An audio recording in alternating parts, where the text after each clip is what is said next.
Or, après ces événements, on dit à Joseph, voici que ton père est malade. Il prit avec lui ses deux fils, Manassé et Éphraïm. On l'annonça à Jacob en disant, voici venir vers toi ton fils Joseph. Israël rassembla ses forces et s'assit sur le lit. Puis Jacob dit à Joseph, le Dieu puissant m'est apparu à Luz au pays de Canaan, et il m'a béni.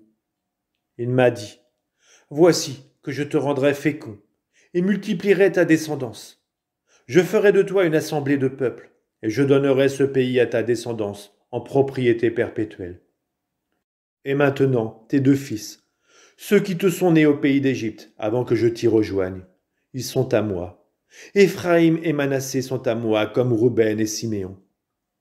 Mais les enfants que tu auras engendrés après eux seront à toi. C'est au nom de leurs frères que tu les convoqueras pour leur part d'héritage. Quant à moi, alors que j'arrivais de Padan, Rachel est morte dans mes bras, au pays de Canaan, sur la route, à une certaine distance d'Ephrata, c'est-à-dire Bethléem. À la vue des fils de Joseph, Israël dit, qui sont ceux-là? Joseph répondit à son père, ce sont les fils que Dieu m'a donnés ici. Jacob dit, amène-les-moi, je vais les bénir. Les yeux affaiblis par l'âge, Israël n'y voyait plus rien. Joseph y approchait ses fils.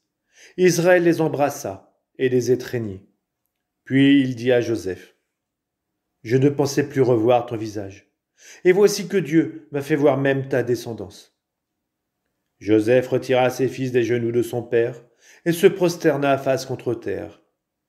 Joseph prit ses deux fils, Éphraïm à sa droite, soit à la gauche d'Israël, et Manassé à sa gauche, soit à la droite d'Israël.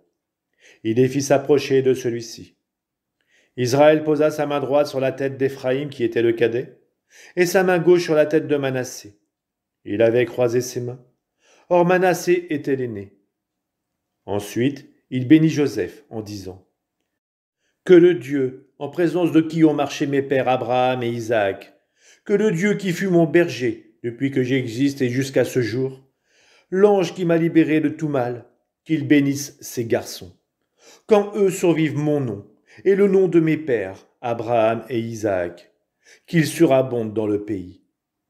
Or Joseph vit que son père avait posé sa main droite sur la tête d'Éphraïm. À ses yeux, cela ne convenait pas.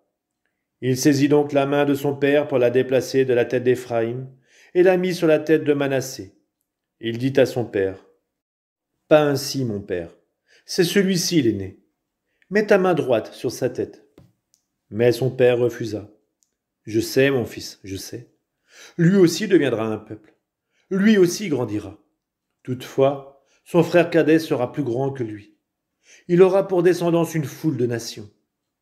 Il les bénit ce jour-là en disant, par toi Israël prononcera cette bénédiction. Que Dieu te rende comme Éphraïm et comme Manassé. Ainsi il plaça Éphraïm avant Manassé. Alors Israël dit à Joseph, voici que je vais mourir, mais Dieu sera avec vous. Il vous fera retourner au pays de vos pères. Et moi je te donne une colline de plus qu'à tes frères, Sichem, que j'ai conquise des mains des Amorites par mon arc et mon épée.